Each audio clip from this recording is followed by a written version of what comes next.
कक्षा 6 विषय विज्ञान अध्याय 8 जल की विविध अवस्थाओं की यात्रा।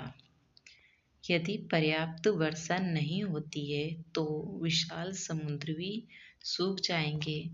ग्रीष्म काल की एक दोपहर में आवी और थीरव सिकांजी का आनंद ले रहे थे। सिकांजी में बर्फ देखकर थीरव के मन में अनायास ही बर्फ व जल की प्रकृति के बारे में विचार आने लगे। वे चकित होकर सोचने लगा, आवी के विचार थीरव में से अलग हैं। आप क्या सोचते हैं? वे ऐसा क्यों सोचते हैं? क्या आपको लगता है कि थीरव सही है? आप इसकी जांच कैसे कर सकते हैं? क्रियाकलाप 8.1 आइए अवलोकन करें।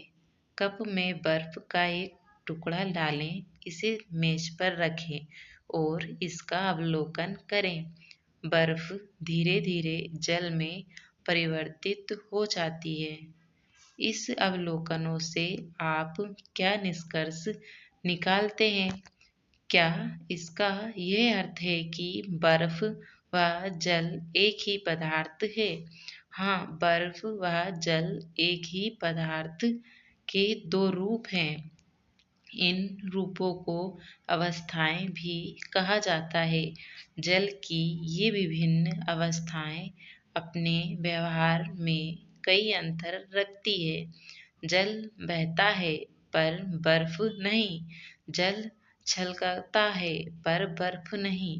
8.1 जल के विलुप्त होने की क्रिया की जांच। वर्षा काल की एक सुबह है।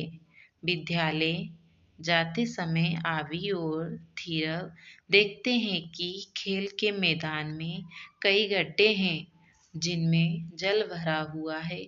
उस शाम जब वे मैदान में खेलने गए तो उन्हें यह देखकर आश्चर्य हुआ कि कुछ गड्ढों में से जल की मात्रा कम हो गई है।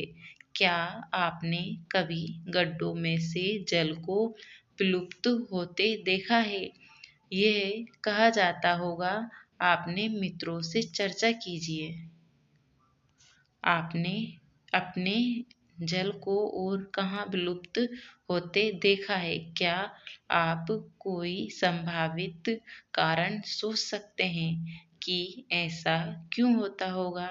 आपने देखा होगा कि बर्तन धोने के कुछ समय बाद बर्तनों की सतह पर बचा हुआ जल सूख जाता है। क्या आपके द्वारा पहले सोचा गया कारण इस स्थिति में भी जल के विलुप्त होने की व्याख्या करता है? आवी सोच रही थी कि बर्तनों की सतह से जल रिस गया होगा। थीरव सोचता है कि बर्तनों की सतह से जल नहीं रिसता है। क्या क्रियाकलाप की रूपरेखा बनाएं और जांचें कि किसका कथन सही है। क्रियाकलाप 8.2 आइए जांच करें। चित्र 8.1 में दर्शाए अनुसार स्टील की एक प्लेट या थाली में एक चम्मच जल लें। देखें कि जल प्लेट के दूसरी ओर रिसता है या नहीं। इसे नियमित अंतराल पर तब तक देखते रहें जब तक जल पूरी तरह से विलुप्त न हो जाए। आप क्या अनुमान लगाते हैं?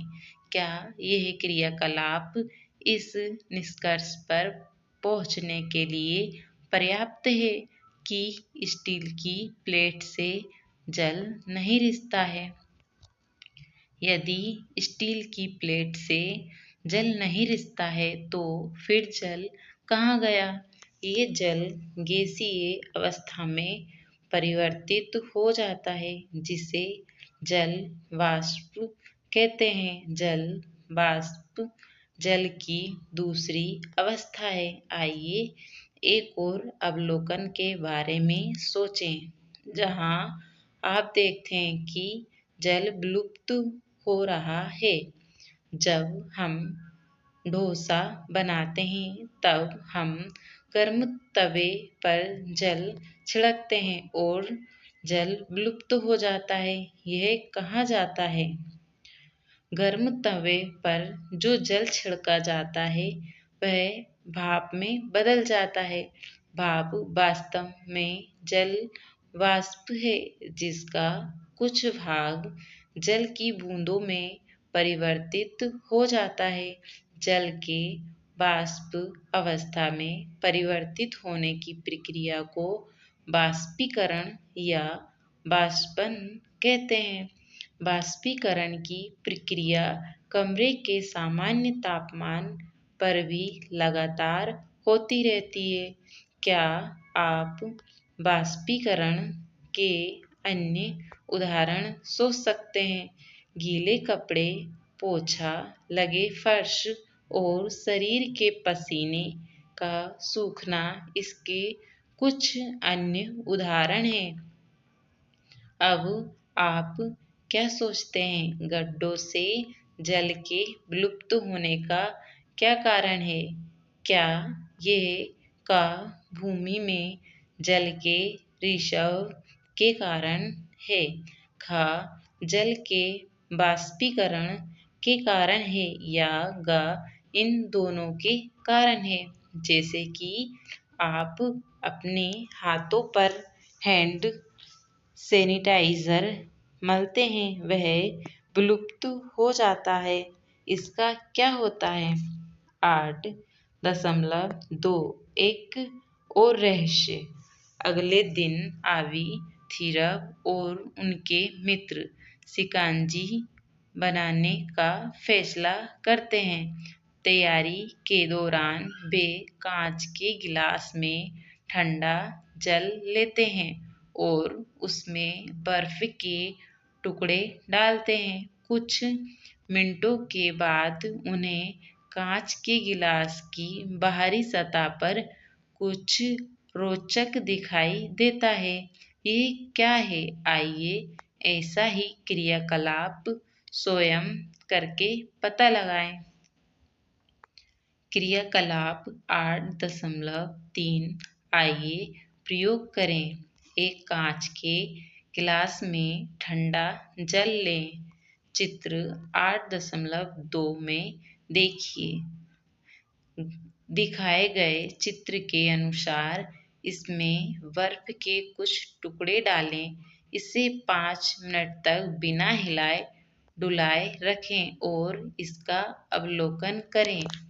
अपने अवलोकनों और मन में उठने वाले प्रश्नों को तालिका 8.1 में अंकित करें। आप कांच के गिलास की बाहरी सतह छूकर पता लगा सकते हैं कि क्या यह कोई परिवर्तन हुआ है। यहाँ आपके कई अवलोकनों और प्रश्न हो सकते हैं। आवी ने अवलोकन किया कि कांच के गिलास की बाहरी सतह पर जल की कुछ बूंदें दिखाई दे रही है। प्रारंभ में जल की छोटी बूंदें जमा होती है और ये बूंदें साथ मिलकर बड़ी बूंदों का निर्माण करती है। आप उपयुक्त प्रक्रिया को धातु के पात्र के साथ भी करके देख सकते हैं। आप यह जानने के लिए उत्सुक होंगे कि जल की बूंदें कहाँ से आ गई।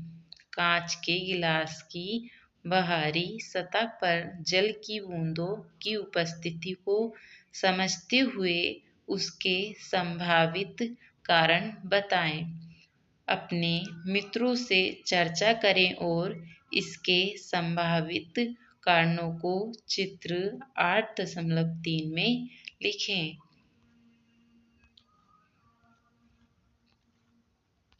इस विषय पर आपके पास भी विभिन्न संभावित कारण हो सकते हैं। आप दूसरों के कारणों से सहमत और असहमत हो सकते हैं। आवी और थीरव ने भी कई संभावित कारणों पर चर्चा की।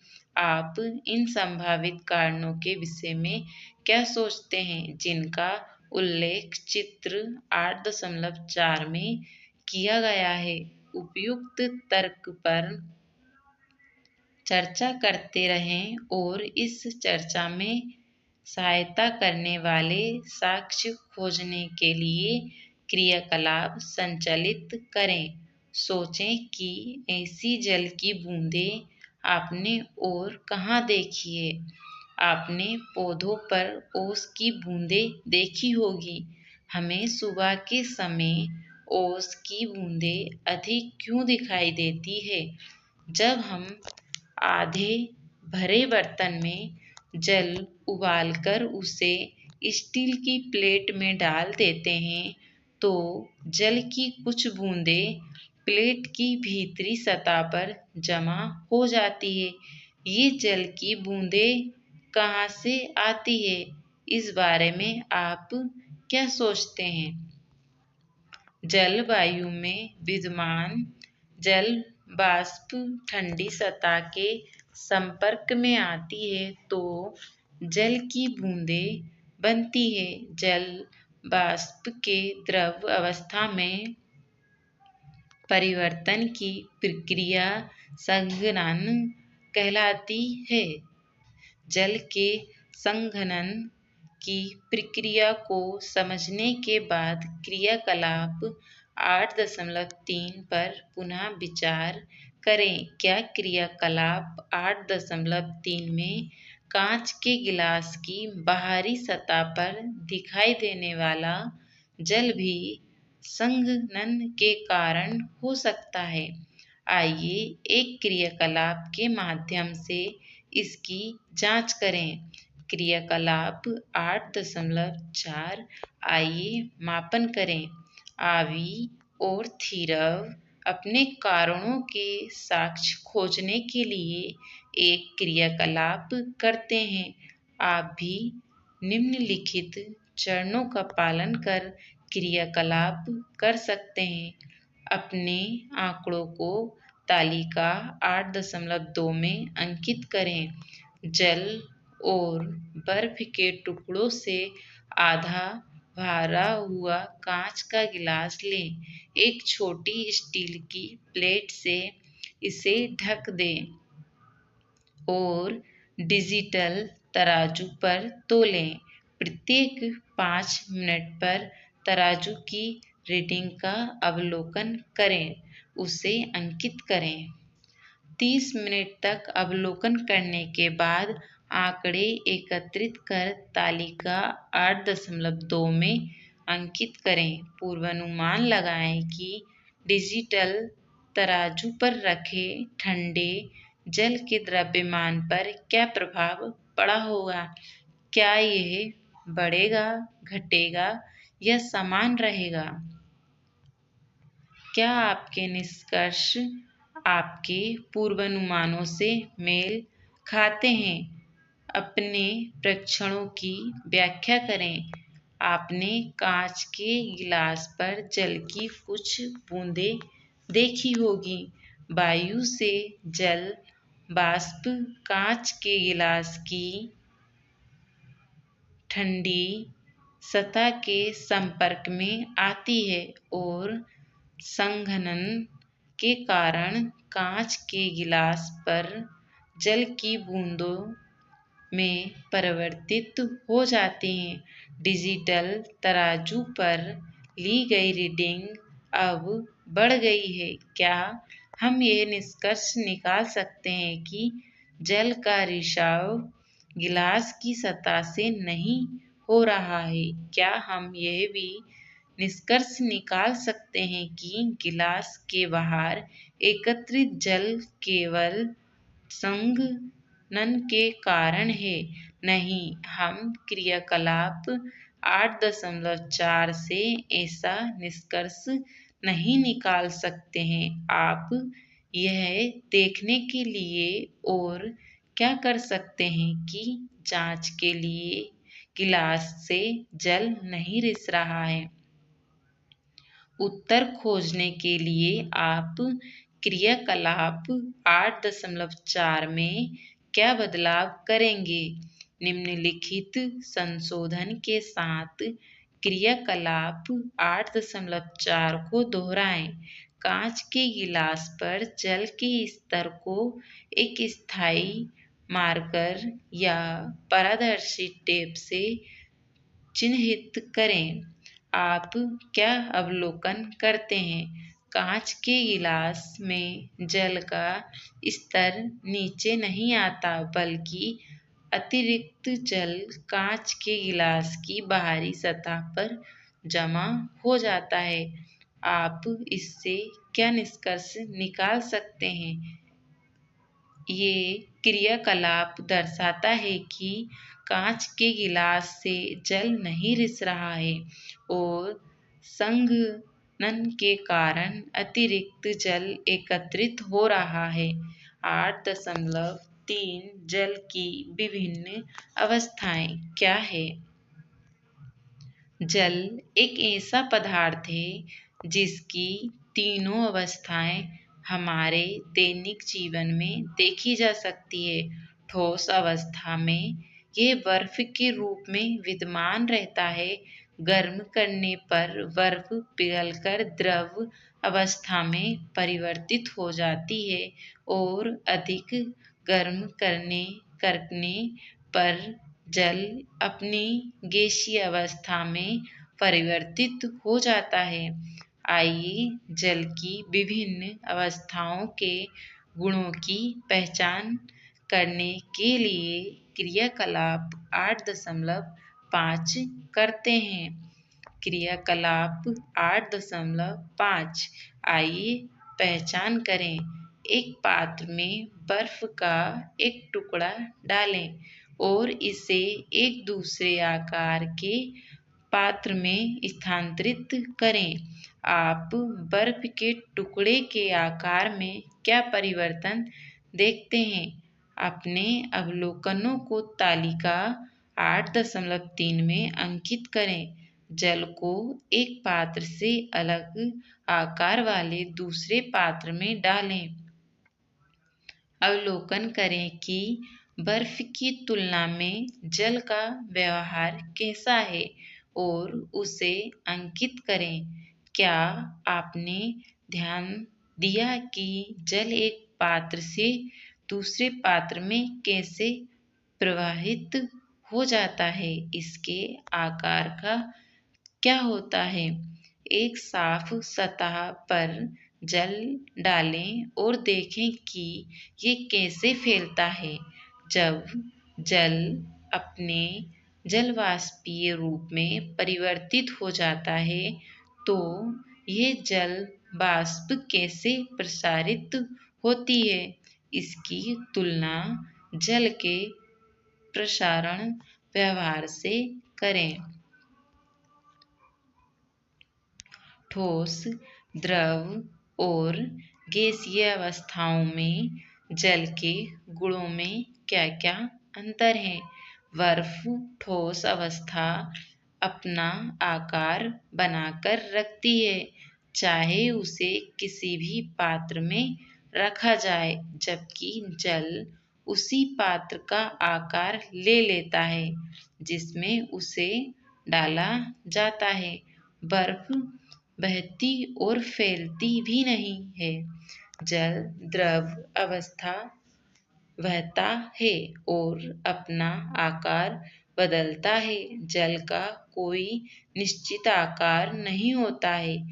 यह जिस पात्र में रखा जाता है उसी का आकार ले लेता है, लेकिन जल का आयतन स्थिर रहता है। क्या जल में भी फैलने का गुण होता है? हाँ, जल में आयतन स्थिर रखते हुए फैलने का गुण भी होता है।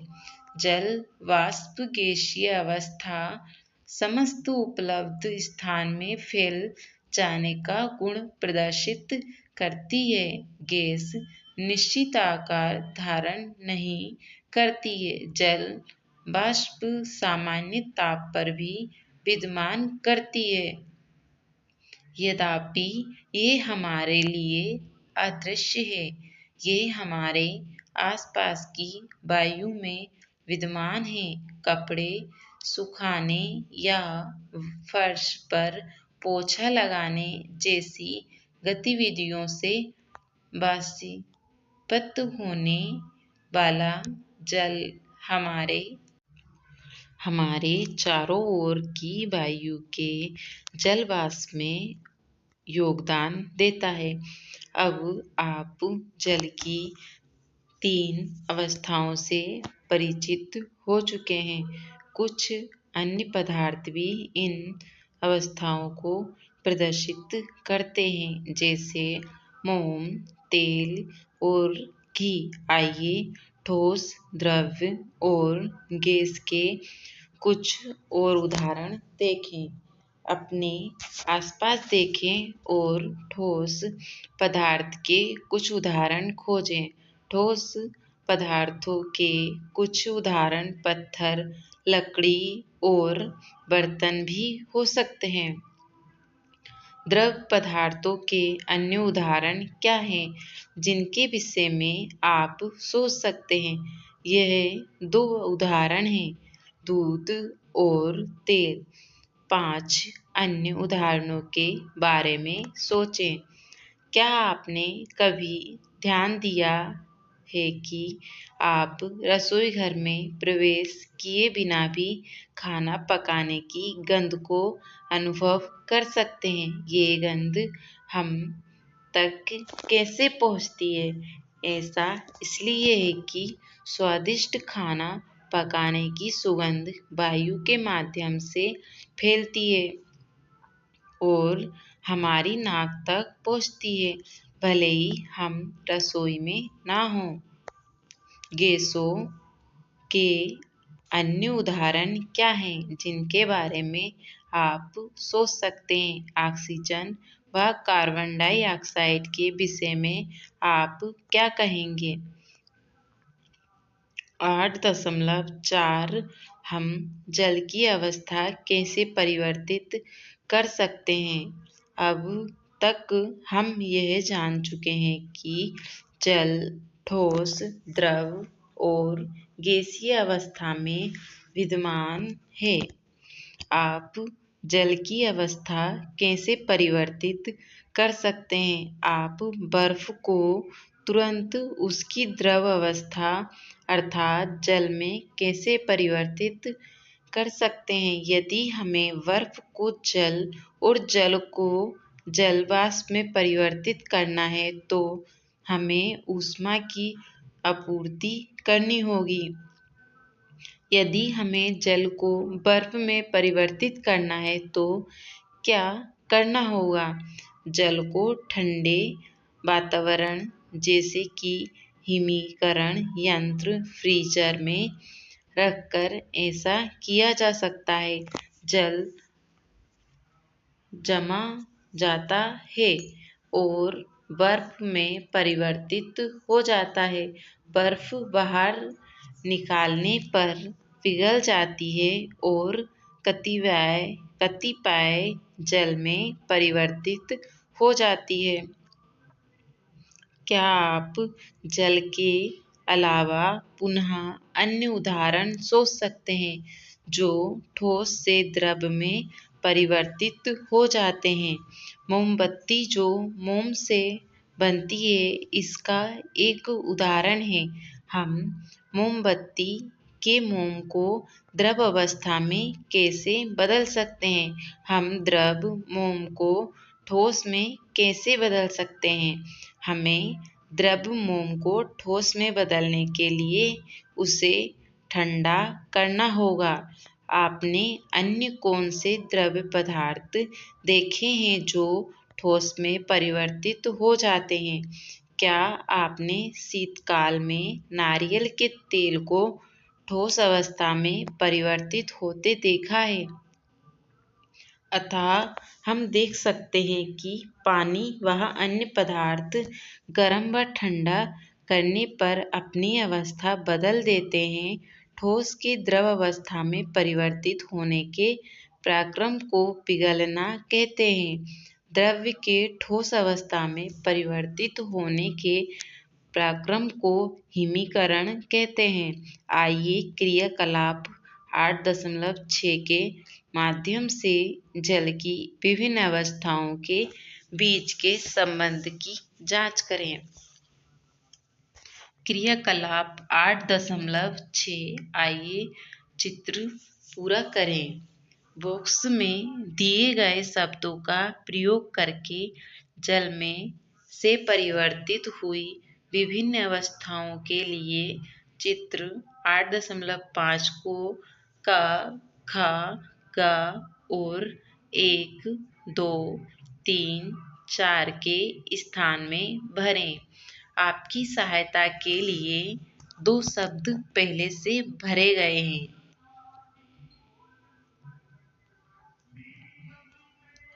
8.5 जल को तीव्र या धीमी गति से कैसे वशीभूत किया जा सकता है। अनुभाग 8.1 में हमने वाष्पीकरण के बारे में सीखा। आइए हम इसे और अधिक जानें। अपने आसपास अवलोकन करें, वे कौन सी परिस्थितियां हैं जो प्रभावित करती है कि जल कितनी तीव्रता से वशीभूत होगा। ठंडे दिन की तुलना में गर्म दिन में आप वाष्पीकरण में क्या अंतर देखते हैं? इस विषय में अपने मित्रों से चर्चा करें। निम्नलिखित शब्द चर्चा में आपकी सहायता कर सकते हैं। पंखा, कपड़े सुखाना, पसीना आना, तीव्र हवाओं वाला दिन, गर्म दिन, बरसात का दिन। आइए जल के वाष्पन की तीव्रता को प्रभावित करने वाली परिस्थितियों की जांच के लिए क्रियाकलाप 8.7 करें। क्रियाकलाप 8.7 आइए अन्वेषण करें। एक छोटी बोतल के ढक्कन में जल लें। आप जल की जगह सैनिटाइजर का भी प्रयोग कर सकते हैं। एक प्लेट में छोटी बोतल के ढक्कन के समान मात्रा में ही जल लें। बोतल के ढक्कन व प्लेट में जल का क्षेत्रफल भिन्न भिन्न है। दोनों को एक दूसरे के निकट रखें। प्रत्येक स्थिति में जल की पूरी तरह से वशीभूत होने में लगने वाले समय को तालिका 8.4 में अंकित करें। इस अन्वेषण से आप क्या निष्कर्ष निकाल सकते हैं? यदि आप प्लेट में जल फैलाते हैं तो वह वायु के संपर्क में अधिक आता है, इसलिए इसका वाष्पीकरण तीव्र होता है।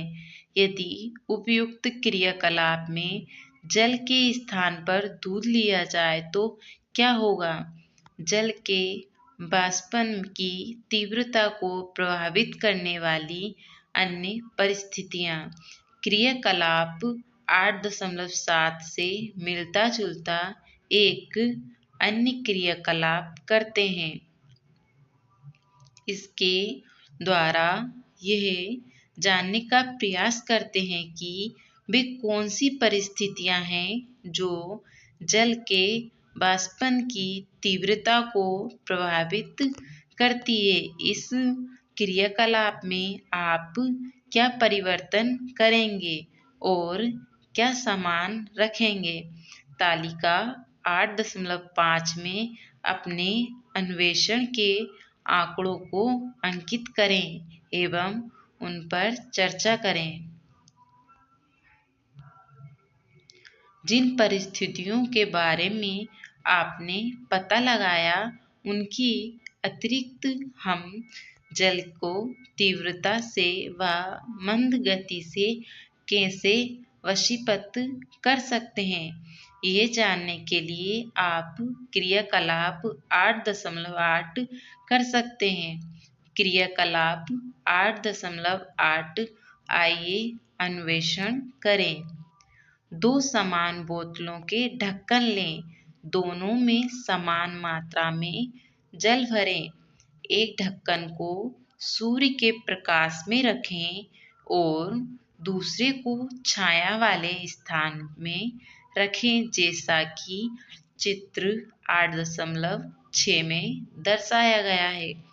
प्रत्येक 15 मिनट के बाद दोनों ढक्कनों का अवलोकन करें। प्रत्येक स्थिति में जल के पूरी तरह से वशीभूत होने में लगने वाला समय अंकित करें।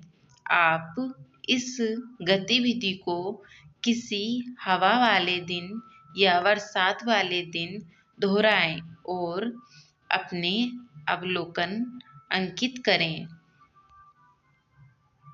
क्रियाकलाप 8.8 और अन्य समान अनुभवों से आप क्या निष्कर्ष निकालते हैं?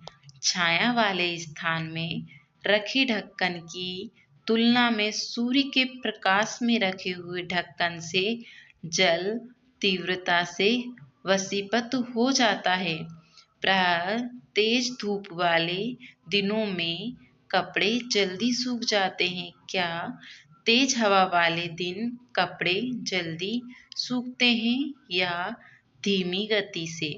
प्रायः यह देखा गया है कि तेज हवा वाले दिन कपड़े जल्दी सूख जाते हैं। हवा की गति बढ़ने से जल तीव्रता से वशीभूत होता है।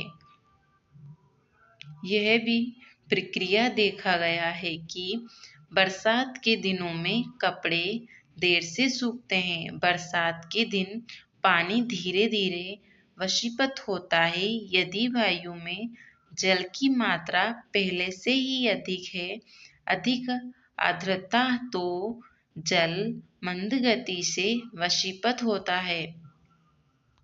यदि आप बरसात के दिन कपड़े सुखाना चाहते हैं तो आप इन्हें तेजी से कैसे सुखा सकते हैं?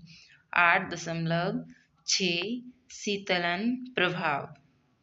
आवी की मां ने पीने का जल रखने के लिए स्टेनलेस स्टील के बर्तन की जगह मिट्टी का मटका खरीदा है। विद्यालय से लौटने पर आवी ने मिट्टी के मटके पर ध्यान दिया और उसमें से जल पिया। जल पीकर आवी आश्चर्य व्यक्त करती है और पूछती है कि मिट्टी के मटके में जल इतना ठंडा क्यों है? मैंने जल को स्टेनलेस स्टील के बर्तन में कभी ठंडा होते नहीं पाया। आपके विचार में इसका क्या कारण है? जल बर्तन की सतह से बाहर रिसता है और वशीभूत हो जाता है, जिससे जल पर शीतलन प्रभाव पड़ता है। शीतलन प्रभाव के अन्य उदाहरण क्या है? ग्रीष्म काल में फर्श और छत को ठंडा करने के लिए उन पर जल का छिड़काव इसका एक अन्य उदाहरण है। जब आप अपने हाथों पर सैनिटाइजर लगाते हैं तो आपको कैसा महसूस होता है? आइए एक सरल व बिजली मुक्त गमलों से पॉट इन पॉट कूलर का मॉडल बनाकर शीतलन प्रभाव का अवलोकन करने के लिए क्रियाकलाप 8.9 का निष्पादन करें। क्रियाकलाप 8.9। आइए एक मॉडल बनाएं। भिन्न भिन्न आकार के 2 मिट्टी के गमले लें। बड़े गमले के निचले हिस्से को रेत की एक परत से भरें, जैसा कि चित्र 8.7 में दर्शाया गया है। छोटे गमले को बड़े गमले के बीच में रखें। गमलों के बीच के रिक्त स्थान में और अधिक रेत भरें। रेत वाले क्षेत्र में जल डालें। छोटे गमले का शीर्ष ढकने के लिए ढक्कन या गीली जूट की बोरी रखें। जब गमलों का पॉट इन पॉट कूलर तैयार हो जाए तो आप इसका चित्र भी बना सकते हैं। गमलों के कूलर को ठंडा होने के लिए 4-5 घंटे का समय दें। ये समय सीमा कई स्थितियों से प्रभावित हो सकती है। अवलोकन कर चर्चा करें कि किस प्रकार से गमलों के अंदर शीतलन प्रभाव पैदा होता है। कूलर में रखे फलों और साग सब्जी की ताजगी की जांच के लिए उनका 1 सप्ताह तक प्रतिदिन अवलोकन कीजिए। रेत नम्य रखने के लिए आपको नियमित रूप से उसमें जल का छिड़काव करना होगा। इसमें साग और फलों को कितने दिनों तक ताज़ा रखा जा सकता है, वह कौन सी स्थितियाँ होगी जो इन दिनों की संख्या को प्रभावित कर सकती है। बेहतर शीतलन के लिए हम रेत के स्थान पर और क्या प्रयोग कर सकते हैं। आप सभी इस अनोखे मिट्टी के पात्र से परिचित होंगे जिसे सुराही कहा जाता है।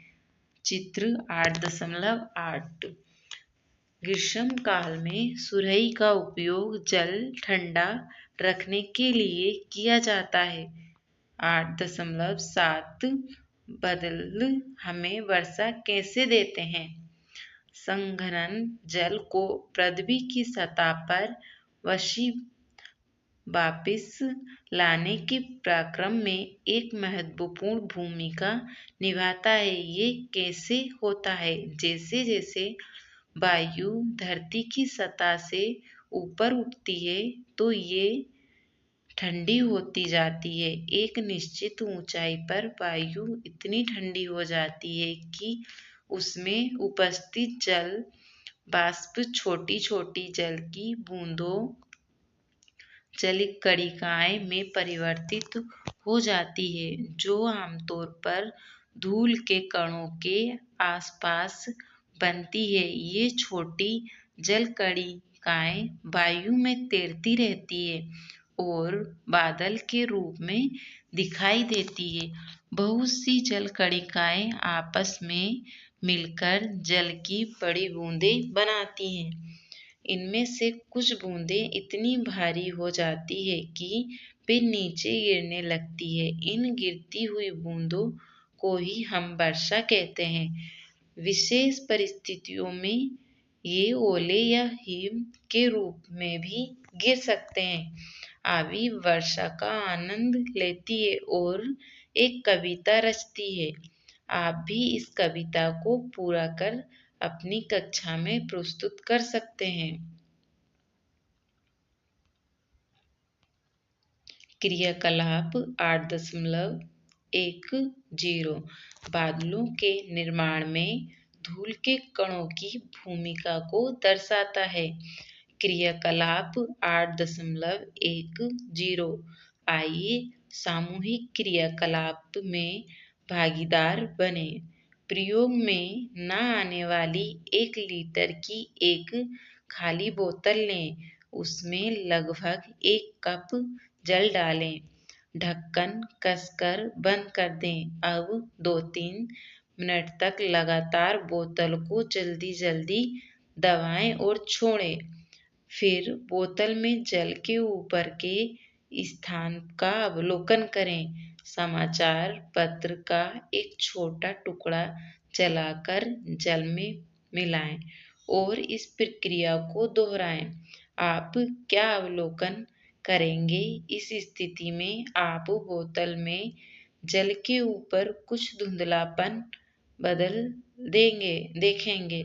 समाचार पत्र के जलने से बहुत छोटे अदृश्य धूल के कण निकलते हैं, जिसके चारों ओर जल वाष्प संघनित होकर बादलों का निर्माण करते हैं। आइए हम अपनी समझ को दर्शाने के लिए क्रियाकलाप 8.11 करें कि जल कैसे अपनी अवस्था और अपनी गति बदलता है। क्रियाकलाप 8.11 आइए प्रक्रिया समझें। बॉक्स में दिए गए शब्दों और चित्र में दर्शाए गए तीर के चिन्हों का उपयोग करके चित्र 8.9 तिरांकित कर यह दर्शाए कि जल कहाँ संग्रहित है, जल कैसे अपनी अवस्था बदलता है और ये कहाँ जाता है।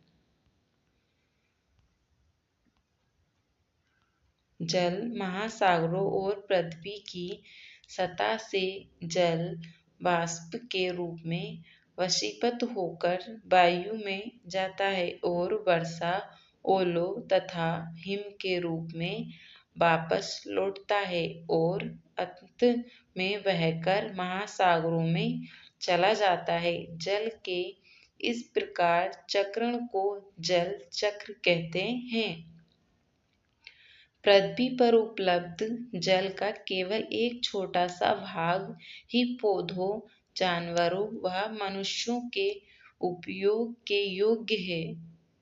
अधिकांश जल महासागरों में है और इसका उपयोग सीधे तौर पर नहीं किया जा सकता। हम जल का उपयोग पीने के साथ साथ अन्य कई गतिविधियों के लिए भी करते हैं। बढ़ती जनसंख्या के साथ जल का उपयोग करने वाले लोगों की संख्या भी बढ़ रही है। जल की बढ़ती मांग के कारण विश्व के कई भागों में जल की कमी हो रही है। अतः ये बहुत आवश्यक है कि हम सभी जल का बुद्धिमानी से उपयोग करें और इसे व्यर्थ होने से बचाएं। आइए हम अपने जलाशयों को प्रदूषण से मुक्त रखें। आप प्रकृति की अमूल्य संपदा नामक अध्याय में जल और उसके संरक्षण के विषय में अधिक विस्तृत जानकारी प्राप्त करेंगे।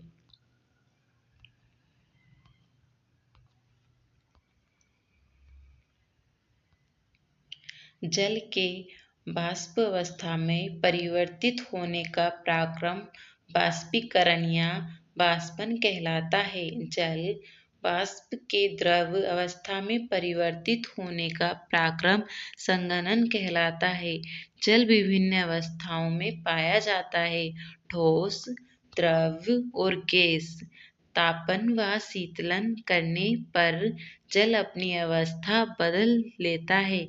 परिस्थितियां जो वाष्पीकरण को तीव्र व धीमा बनाती है वे है संपर्क का क्षेत्र, नमी, हवा की गति इत्यादि। वाष्पीकरण में शीतलन प्रभाव उत्पन्न होता है। वायु में विद्यमान जल वाष्प संघनित होकर छोटी छोटी जल की बूंदें बनती है जो बादल जैसी दिखाई देती है। बहुत सी छोटी जल की बूंदें परस्पर मिलकर वर्षा, हिम अथवा ओले के रूप में गिरती है। पृथ्वी की सतह तथा वायुमंडल के बीच जल के चक्रण को जल चक्र कहते हैं। हमने वाष्पीकरण और संघनन की अवधारणाओं की जानकारी प्राप्त करने के लिए अवलोकन, प्रश्न करने, संभावित कारण, प्रयोग इत्यादि की प्रक्रिया का उपयोग किया है। आइए और अधिक सीखें। आजकल हमें कई जगह हरे रंग की प्लास्टिक की घास दिखाई देती है। प्राकृतिक घास के आसपास का स्थान प्लास्टिक की घास के आसपास के स्थान की तुलना में अधिक ठंडा लगता है। क्या आप पता लगा सकते हैं कि ऐसा क्यों है? जल के अतिरिक्त अन्य द्रव पदार्थों के उदाहरण दीजिए जो वाष्पीभूत हो सकते हैं। पंखे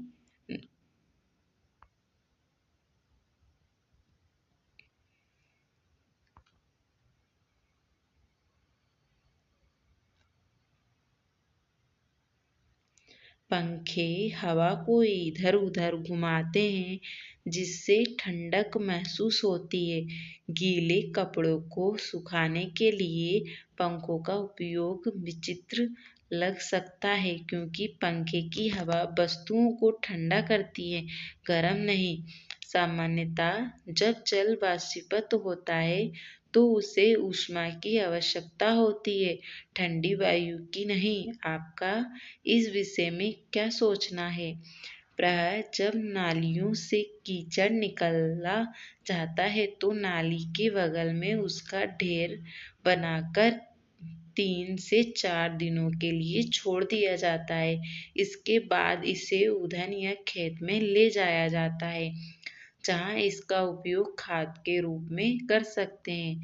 ये विधि कीचड़ को दूसरे स्थान पर ले जाने की लागत कम करती है और इसके साथ ही काम करने वाले व्यक्तियों की सुरक्षा बढ़ाती है। इस पर विचार करें और बताएं कि ऐसा क्यों है। एक दिन के लिए घर में होने वाली गतिविधियों का अवलोकन करें। उन गतिविधियों की पहचान करें जिनमें वाष्पीकरण सम्मिलित है। वाष्पीकरण के प्रक्रम को समझने से हमें अपनी दैनिक गतिविधियों में कैसे सहायता मिलती है। प्रकृति में जल ठोस अवस्था में किस प्रकार विद्यमान है। जल हमारे अधिकार से पहले हमारी जिम्मेदारी है। इस कथन पर विचार करें, अपने विचार साझा करें। धूप में खड़े दुपहिया वाहन की सीट गर्म हो जाती है, आप उसे ठंडा कैसे करेंगे? और भी सीखें। एक हाथ पानी से गीला करें और दूसरा सूखा छोड़ दें। दोनों हाथों के ऊपर फूंक मारें और शीतलन प्रभाव को महसूस करें। इसके कारणों का पता लगाएं। जल की विभिन्न अवस्थाओं व जल से संभावित अवधारणाओं को सम्मिलित करते हुए एक खेल का निर्माण करें और खेलते हुए अंतिम छोर तक पहुँचे। जल चक्र वाष्पीकरण और संघनन से संबंधित प्रश्नों वाले चुनौती कार्ड खेल के कुछ घटक हो सकते हैं। अपने शिक्षक के साथ चर्चा कर भूमिका निर्वहन की गतिविधि के द्वारा जल चक्र के विभिन्न चरणों का अभिनय अपनी विद्यालय सभा में करें।